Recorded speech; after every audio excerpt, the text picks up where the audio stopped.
Welcome back, everybody. My name is Gecko Lacal, and this is Man Bites Retro. And what we do here, every week there's a new voice that brings forward their favorite person in film history, and we present that voice to you. So please stay tuned for the show. The grid, a digital frontier. I tried to picture clusters of information as they traveled through the computer. Ships, motorcycles, with the circuits like freeways. I kept dreaming of a world I thought I'd never see. And then, one day, I got in. That's the opening line to Tron Legacy. And I have an amazing guest with us, Cynthia, this is one of her favorite movies, if not her favorite movie. And she brought it up to my attention and she's like, we have to talk about this movie. And yeah. I was like, yes. So Cynthia, give us a little bit of information about yourself. My background, I'm actually a professional costumer and fashion designer. So I full-time work in the creative costuming for Walt Disney World. And then also recently, I was the judge's choice for the Her Universe fashion show at San Diego Comic-Con.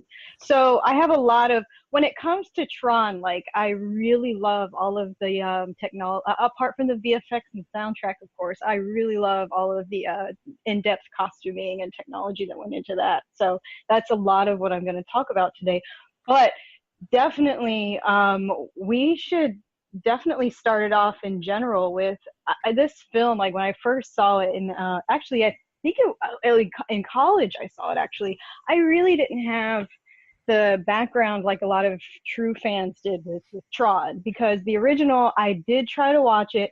I think I couldn't get into it. It's so hard for the modern audience, to be honest, because granted it was extremely groundbreaking in animation, because it was the first film to essentially use VFX to do an entire set, as opposed to just like simple add-ins or edits and things like that. So and now we use that technology with green screen sets and things like that every day. But it was groundbreaking, but the storyline was just really, yeah, the storyline was really what kind of took people a little bit away from it, because they focused so heavily on the VFX. But it still had a lot of potential to really open up the world for films like Blade Runner and yes, it did. Yes, because Tron was 1982 when that one was first premiered. But and it's still amazing that the original cast came back to do Legacy, like right? Jeff Bridges. I know that was really incredible. But honestly, like I remember watching Tron. I couldn't get through the whole film. First of all, it was one of those films like THX 1138 and all these films that they always told you like, oh, you gotta watch this. I sat down and watched it. And I'm like, I can't get into this. I really can't. Yeah. So when this came out in 2010, I was like, I was already in college. I already had gone through my film thing and all that stuff. And this was kind of like, okay, they're remaking Tron. That's interesting. Let's see what they do. And what caught my attention was who scored the film. Oh my God. Yeah. And that was a big part of, I think, what drew audiences to the film. So do you want to talk about your how Daft Punk like really changed the soundtrack game? I grew up like listening to Daft Punk and really into the EDM, electronic, back in the day, the rave era music. So this is what I grew up listening to. And I have so many fond memories of Daft Punk. And then I was like, they're doing the soundtrack to what? And I am going to go watch this. And let me tell you, that is one of the most incredible theater experiences I've ever been to. This movie is meant to be heard with an amazing sound system. It's just that little speech, that little opening line at the beginning. Oh my God. Without the music in the background, it takes away so much from it. And even then, that swell in the music, right when it does that, Oh, it gives me chills watching that. It's one of Yeah. my favorite parts of the movie is that opening sequence where the bass drops right there when you Oh my get gosh, yeah. exposed to everything in the world and you're like, oh, what? What am I Yes, watching? This is yes. Same. Like, I think the soundtrack was really one of the most, I mean, apart from a lot of the other technology, the soundtrack was one of the most influential things about the film. And the interesting thing is, when you think about how the soundtrack impacts the film so much, you also have to think about just film in general and the fact that a lot of times it's not, the soundtrack does help set the scene, but oftentimes it's, more like the lighting and color palette that really actually combined with the soundtrack set the scene. Well, unfortunately, the world of Tron doesn't really have the I guess advantage because their color palette is so muted yeah. and that design is so like structured and black, and so they needed that soundtrack to be as strong as it is to help guide us through that film because we really had nothing else. We didn't have a set. It was mostly just like dark buildings. And then on So top of that, the acting yeah, is very it's done on purpose that it's very stale and very clean.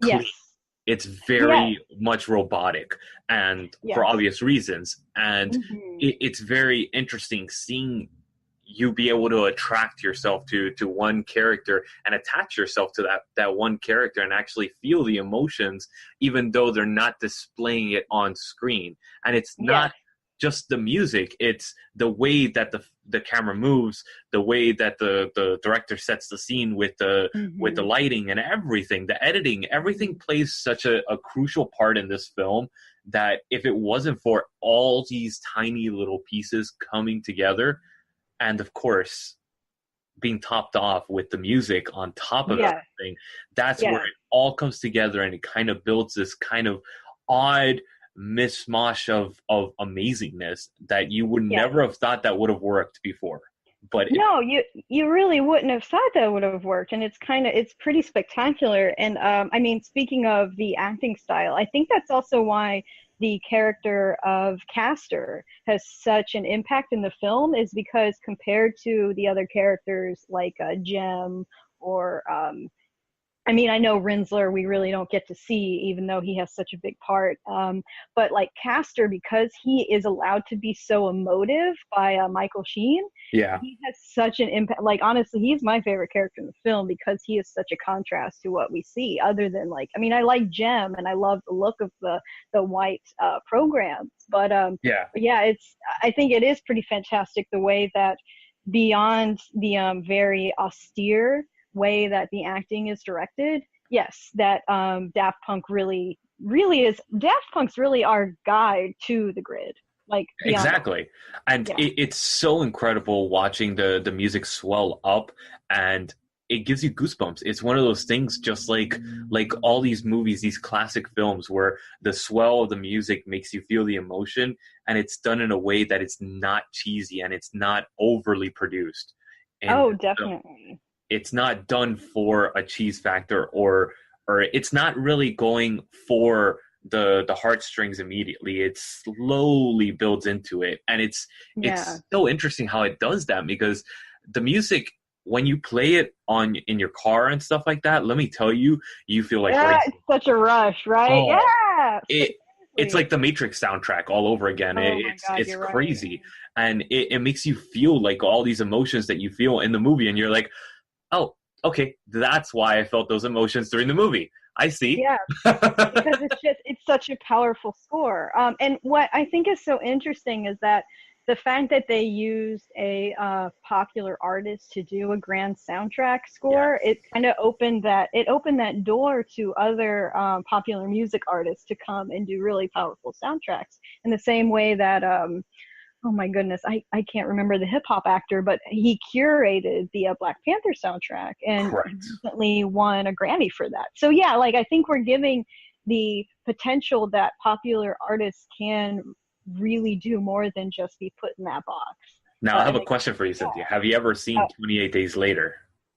I have not, unfortunately. I know. I was never That's like a huge like zombie film person, to be brutally the honest. thing It's is really that this is not, it doesn't go into zombies, but this is besides the point. The reason I brought it up was because the music was completely curated by this one band, Explosions in the Sky, hard. and Okay.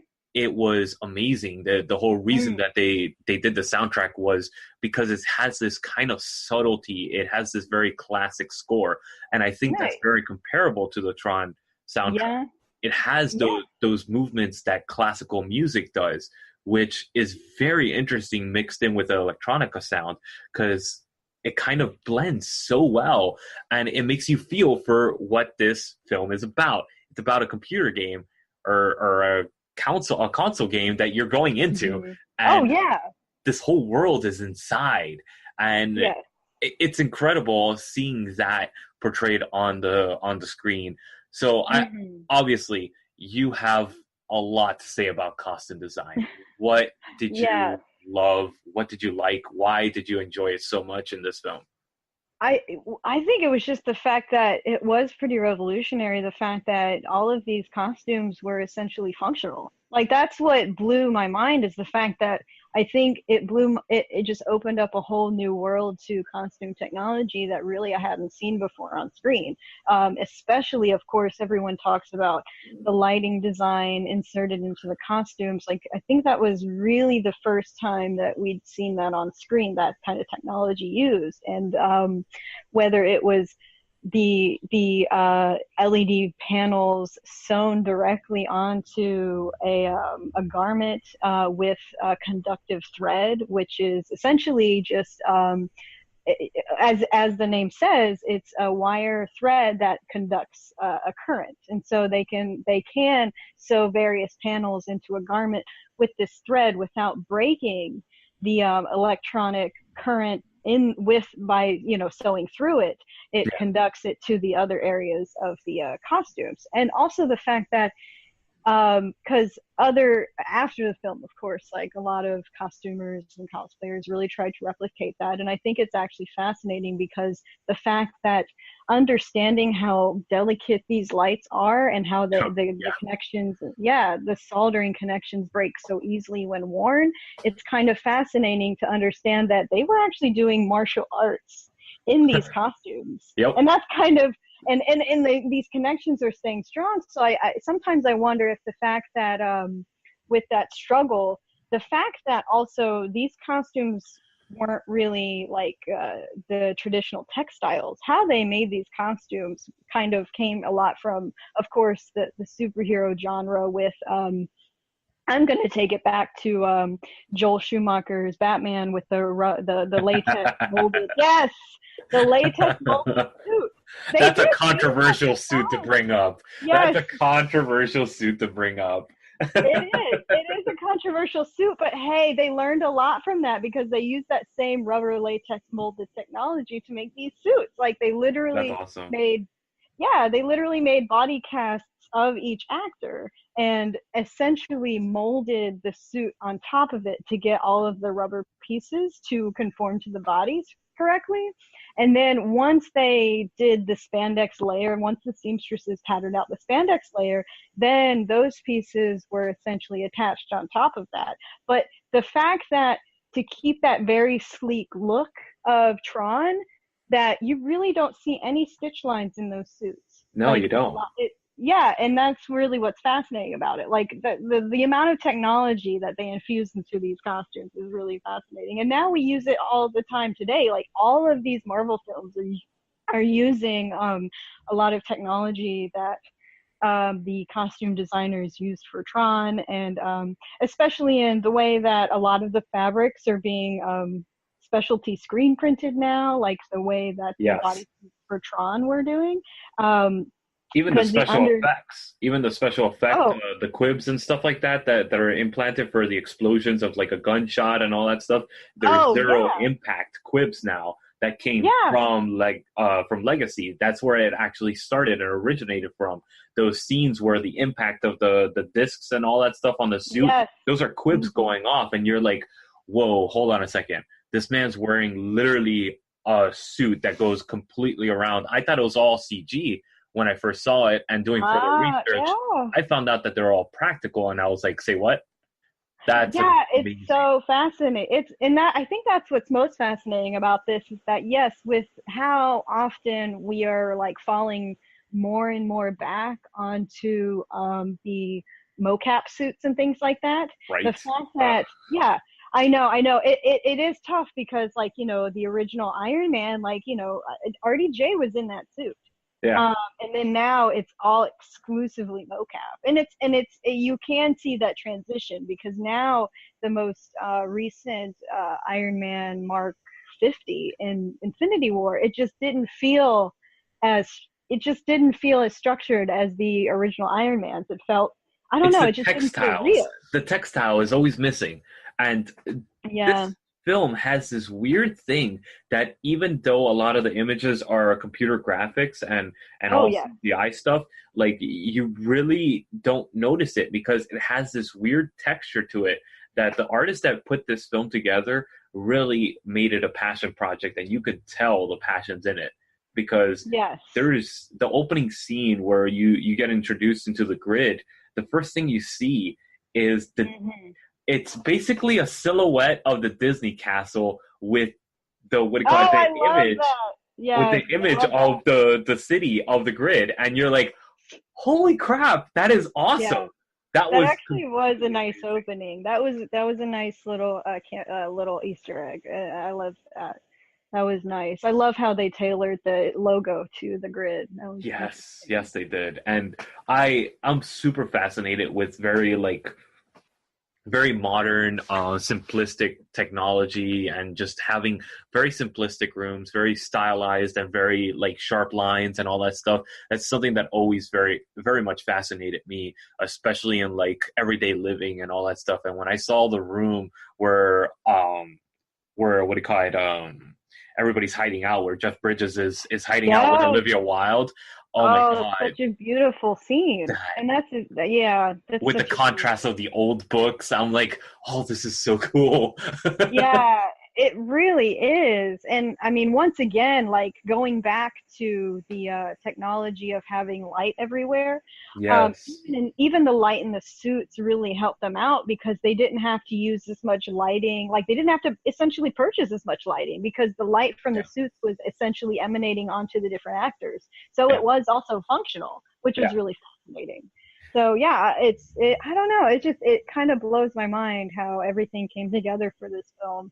Um, but yeah, and also like just the other part of it that I noticed was just the fact that the very tailored nature, especially of like Jeff Bridges. I'm just gonna call it his Zen outfit when you first meet in Yes. that room. It's so I mean, of beautiful. course, yeah, it's so Blade Runner, of course, Yeah. because it has that Japanese aesthetic, but it's also just extremely well tailored, which also fits in with the fact that all of these other suits are very molded onto their body. So they also had to take the traditional textile and make it has that same look, which would be difficult because it behaves differently than rubber.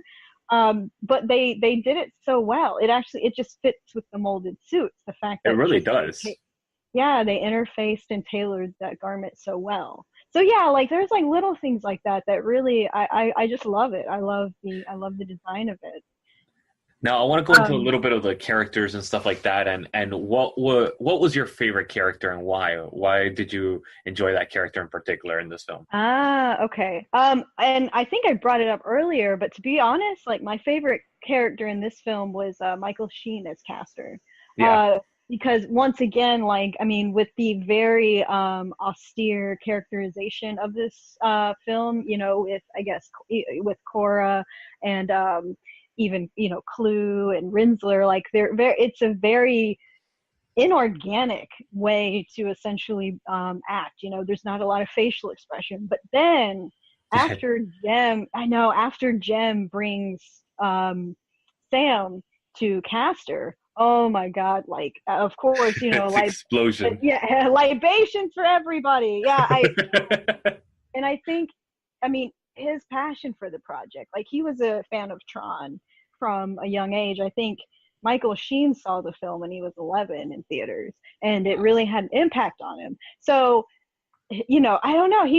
His passion for the film, and also the fact that they let him be a more eccentric character, Yeah. really brought, I think, another level to the film. The fact that there are all of these different programs going on in this space, Yes. it is another aspect of the world building, because It is. this environment, like the Tron world, we're not trying to portray something that already exists. We're not trying to portray the World Wide Web. We're not, like Wreck-It Yep. Ralph or whatever. We're portraying this essentially isolated server that essentially only Flynn can access. And we're trying to create this whole world that is living and breathing programs running around, living their lives. I Which was is actually fascinating it is. because it's very much in tune with humanistic natures, and Oh this yeah. is where it gets really fascinating. The more you watch this movie, the more you start seeing the psychological aspects of the creation that Yeah. Flynn did when he created this. I mean, Yes. he made it to try to make this a utopia, try to make everybody the same, try to see that. And then what happens out of that? You get these nomads that come out of nowhere, these programs that automatically show up, and they're Yes. all different. Each one has their own thing. And Flynn tries to Mhm. incorporate that. But Clue, because Yeah. he's trying to create this perfect society and maintain this utopia that Flynn Yeah. wanted to create, he's not adapting to that. So he's saying, No. no, difference is bad. Bad difference. No, we Yes. have to bring down anything that's different. Let's all make Mhm. this society that's perfectly in tune, and nobody has a voice. And then Mhm. Flint's like, no, you have to have these voices. That's what makes us human. And he realizes that Yes. this kind of communal communist society doesn't work with human nature, because that's not how we are, and that's not what makes us us. If not, Yes. then we'll be emotionless and completely devoid of any type of human emotion. And I think that is what keeps me watching this film, is seeing Mhm. that aspect of it. And obviously, besides the entertainment of the film itself, it's phenomenal. Favorite character for Yeah. me 100% is Cora. I Cora. Yes. love Olivia Wilde's character in this, like Yeah. her performance from the first time she goes with the Rambler onto the stadium and Yes. completely defies everything and just acts out against that. I love that aspect of her, where she Yeah. showing emotions through her Mhm. eyes, which She is is. She's fascinating. she's playful, and I don't think you saw that from any other character. None of the females. Jem, not no, you really didn't see that from Jem, but No, Cora, you're yeah, right. Like she has more emotion. Like she's playful, but then again, once again, like you she, said, she is an outlier, exactly, and that's what's interesting, is that yeah, you're right. Like she isn't. She's an ISO. She's not going to conform to the program's experience. But yeah, exactly. And it's her, like, just her unwillingness to deal with anybody and be basically sheltered and kept at bay, that I find that super awesome. And it goes perfectly with Sam Flynn's character. And yeah, that's why they mesh so well, and their chemistry in this film yeah, just is phenomenal. I really love how they mesh together, and they kind of make this very organic relationship without even yeah, trying. It's amazing. yeah, It's kind of yeah. like a mutual respect thing at first, and then it Hmm. slowly builds into something that's further, and you see Hmm. it develop. And I love how the fact that they didn't make it sexual in any way or form. No, you're right. I love that. And also, yeah, I'm just gonna tag on to Cora's personality, but honestly, I think she is more emotive, because not just because she's not a program, like she's not like essentially programmed to be a certain only one way, but she is an ISO, and she's very adaptive, just like the human experience is. Like the whole thing is that the ISOs were a very I guess disconnected race. They kind of came out of nowhere. They came out of chaos. Yeah. So in a sense, they are just very Flynn explains that they are a blank slate, and that's how all humans are born, as a Yep. blank slate. So she in the way that I love how curious she is when Yes. first, Sam comes and kind of is like, oh, you read all these books, like there's these old books that my dad used to read me, essentially. And And she's the just like, Jules oh Verne. yeah, Yes.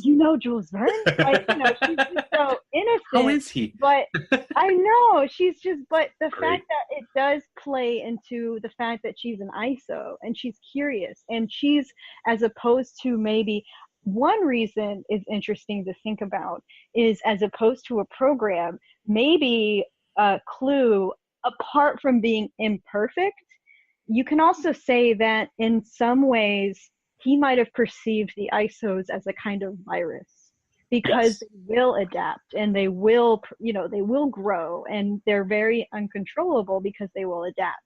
So I think that he is, was envious too. It was an envy oh, factor, the fact that Flynn was giving them so much attention, and he's like, no, oh, definitely. nobody Yeah, can have that attention. undoubtedly Clue was extremely envious because Flynn had been his whole reason for existing. And then once, essentially, like you said, Flynn had something else to distract him, Yeah. he felt lost. Like, he was like, well, what is my purpose? Like, that's his first line when, Yeah.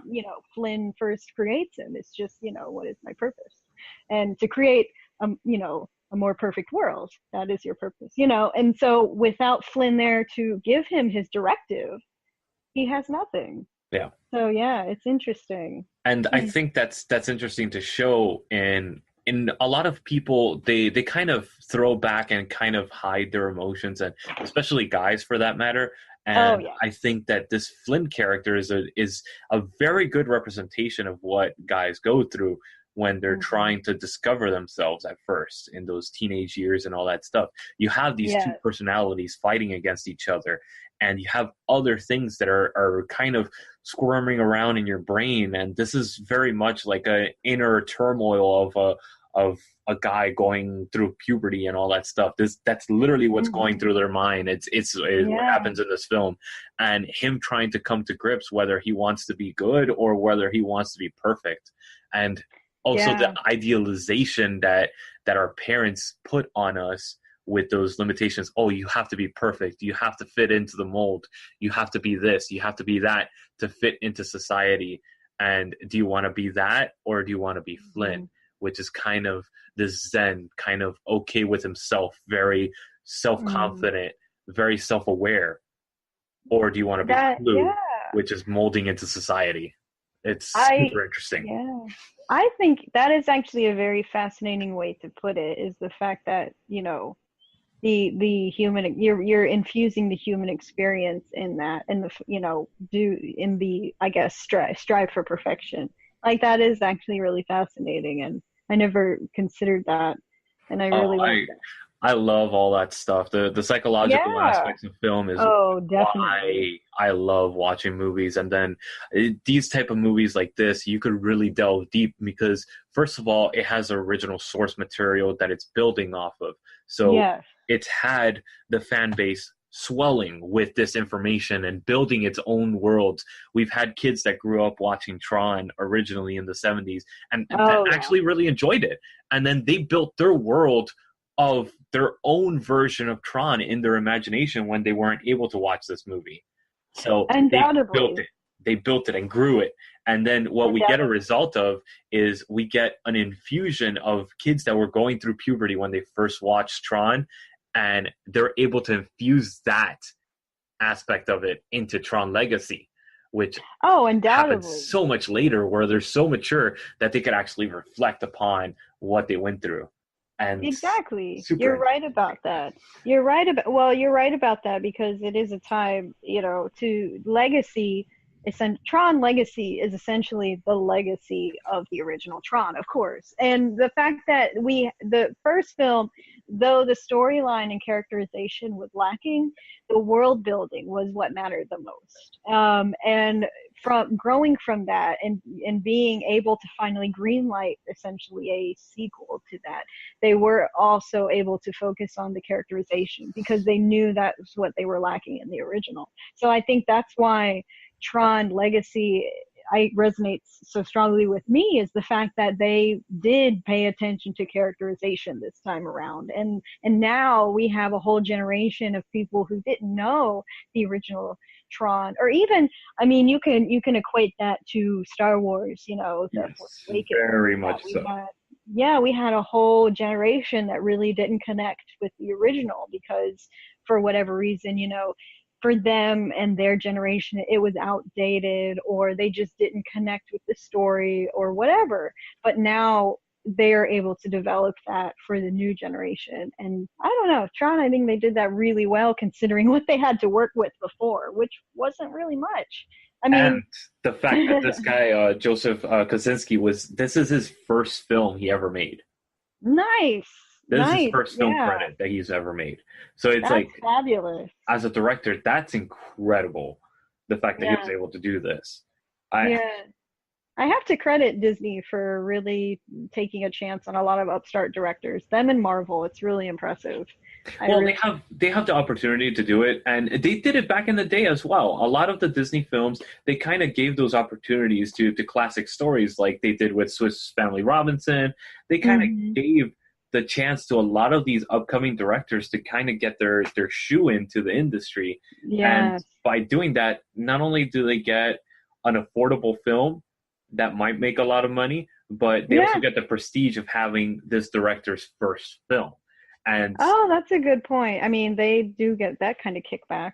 yeah, and this film, it was honestly a passion project from the director and from the producers, and they brought together. That's why they brought back the original cast.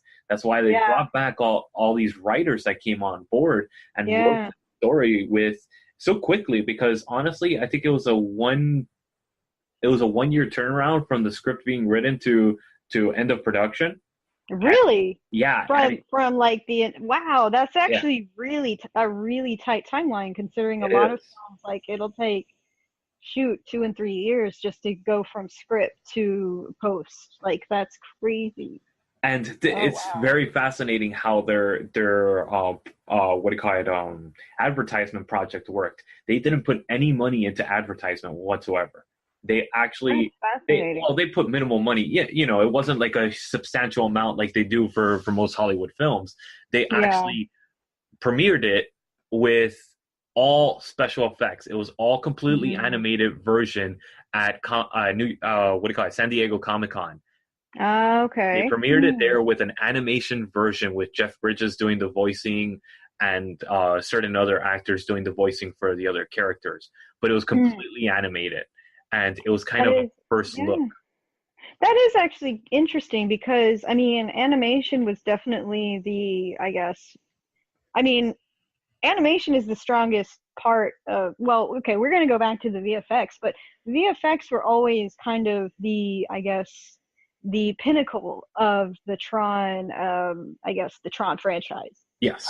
So that's kind of why it is interesting that all of the promotion really didn't focus on the human element. It really focused on the technological element because I, going back to a lot of the original Tron and them experimenting with VFX, I think it's really fascinating to think about how they were able to merge a lot of traditional methods of animation with, here's the thing that and I know that everyone feels the same way, but yes, they were nominated for an Oscar, but they got snubbed because apparently computer animation and the computer element gave them an advantage over traditional, which, to be honest, if they knew all it really didn't.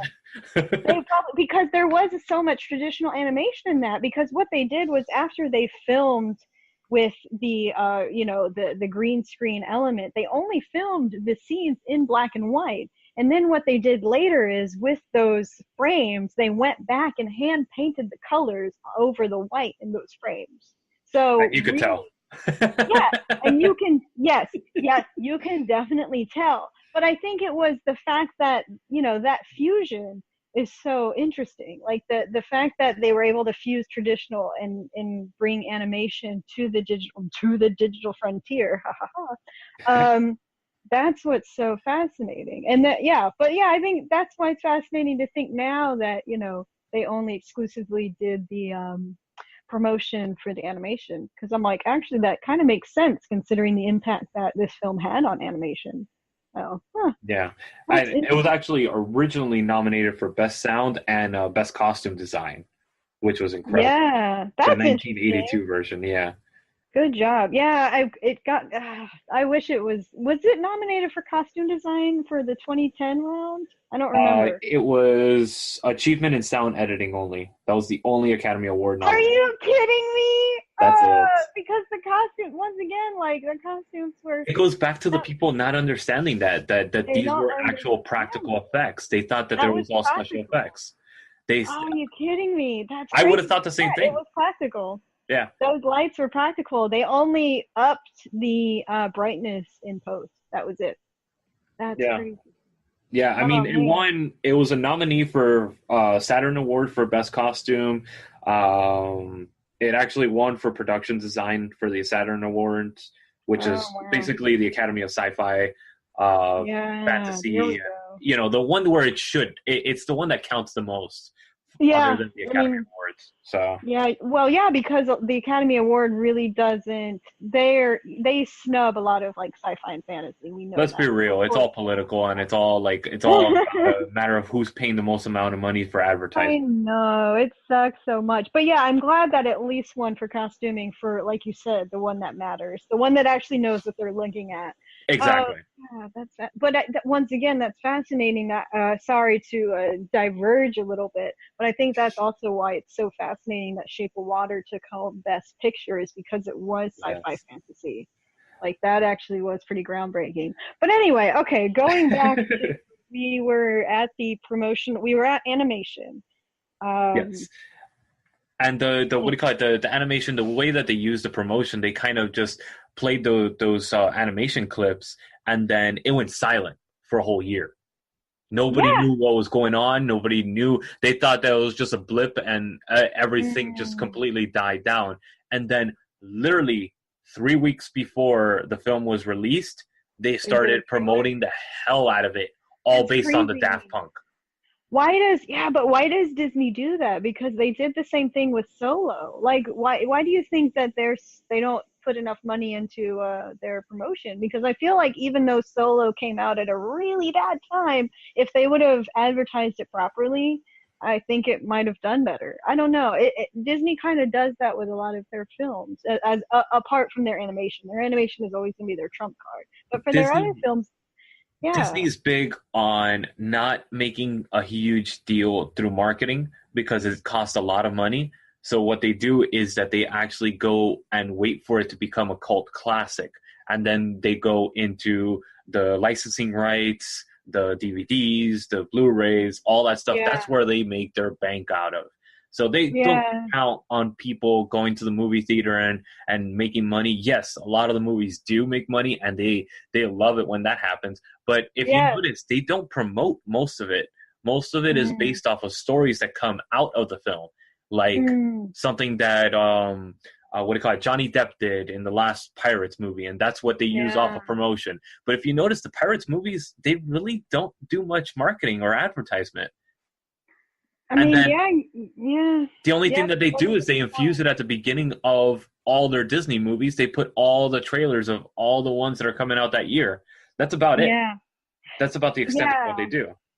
And I think another part of it is, like you said, with the money aspect. Yeah, Disney and Marvel have been pulling, and Star Wars too, have been pulling out of like big events like Comic-Con and things like that. So then they don't have to pay to have them represented at those venues. Now they're exclusively trying to promote them at D23, so then they can promote their own convention. So it is kind of Yeah. fascinating. You're right about that. Hmm.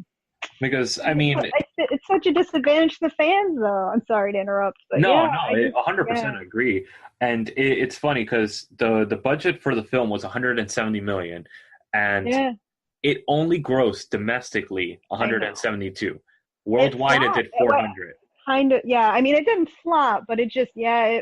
The reason that they did have multiple films lined up for this, but because they didn't make as much as they would have hoped in this, that yeah, that the other films weren't greenlit, and I'm like, that really stinks because we could have had more.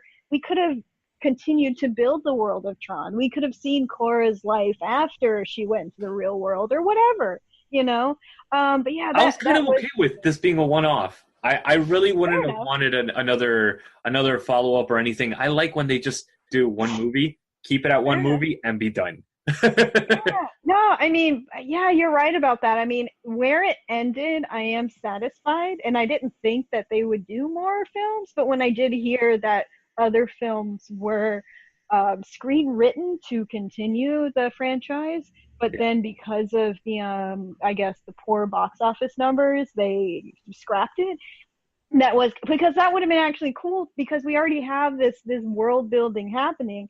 What if I don't know, maybe what if more ISOs come? What if like the dynamic of Tron moves away from programming exclusively and now ISOs rule the world and what happens then? So Yeah. yeah, I think yeah, I don't know. I think it would have been cool to see this franchise continue. And I hope it does because I mean, Disney's still making once like I like that you said Disney kind of banks on all of the I guess legacy marketing and things like that because you know we have the theme park ride in Shanghai and things like that like we have a and I think we do have a potential to revisit this franchise. I Oh hope. yes, 100%. And I would love to see somebody like James Cameron jump on board and do Oh something with yeah, oh this my after he lord, finishes that the would be Avatar really movies. cool. That would be Oh amazing. yeah. That would, yeah, like seriously, that will be fantastic. And like, you know, I mean, speaking of James Cameron, he influenced a lot of the filming techniques for Tron. So I think Yeah. that's really cool that you brought that up. So Yeah, yeah. no, James Cameron's on Disney's payroll now, 100%. Oh He's bought and yeah. sold for, so he's going to be making movies with Disney, and that fascinates me to no end because Yeah. his eye is amazing, and having Yeah. him attached to a project like this in the future would Yeah. take it to another level. And maybe we could go into a prequel to Tron Legacy and see the battle between the ISOs and the actual programs. That would be Yeah. amazing to see. And Yeah, and like how Flynn was. I mean, I know we we got the monologue of how Flynn was trapped in the grid, but like, what if we got to see the battle and subsequent like you know capture of Flynn, and yeah, then trying to restart his life, you know, in isolation. So yeah, yeah. I would love that. That'd be cool. Now, my only critique of this whole film, and the only Oh yeah, part that is cringeworthy for me sometimes, it's is okay. Jeff You're Bridges' allowed. face. Jeff Bridges' face sometimes. I knew you would bring that up. I knew you would bring that up because it's so funny, and you're right. It is cringeworthy. It's cringeworthy. It really is. It's really bad. And I'm so glad they've mastered that technology now Yes. with Star Wars that they could actually take it to the next level like that Yeah, and I not know. make it Yeah, so with bad. Tarkin. Well, Yeah. see, that's the funny thing because yeah, you're right. I mean, I'm glad that we've got a lot of the kinks out of the technology because to be brutally honest, I was kind of wondering about when they I think in Avengers Civil War when Yeah. they made RDJ younger and Yeah. that was actually really good and that seemed pretty seamless because that looked like just like him when he was Oh young. yeah. Yeah. No, he But looks spot yeah, on.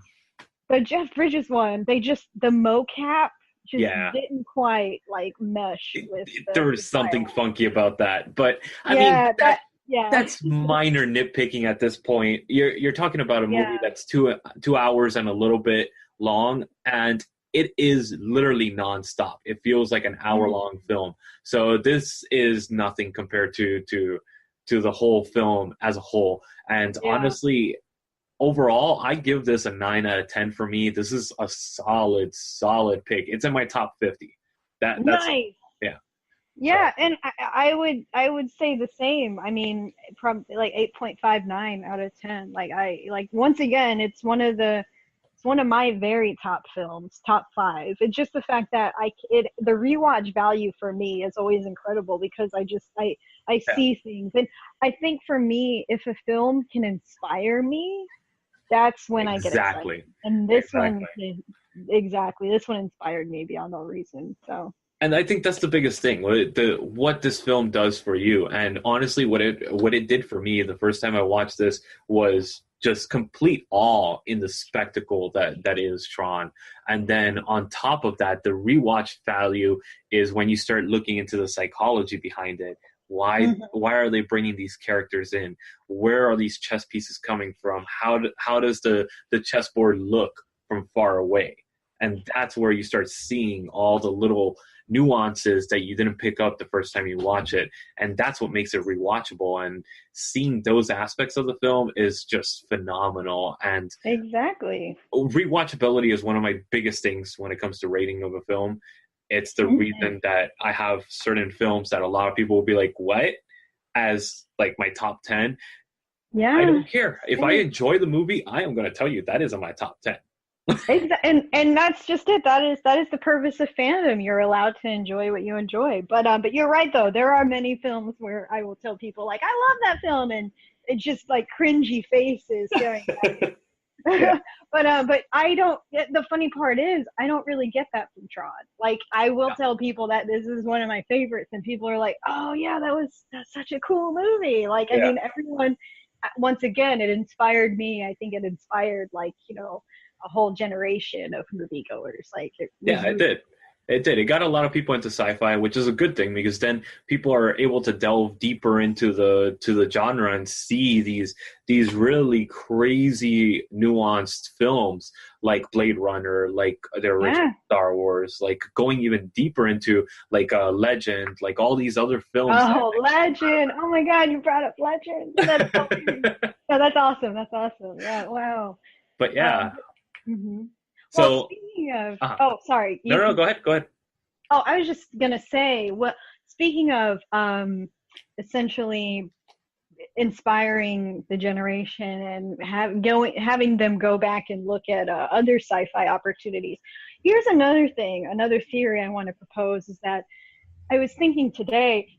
Do you think that maybe Tron Legacy, the fact that it didn't do as well in the box office, do you think maybe it was a little too soon for this film? The fact that now we have so many like dystopian sci-fi franchises going on through Netflix, through media, etc., etc.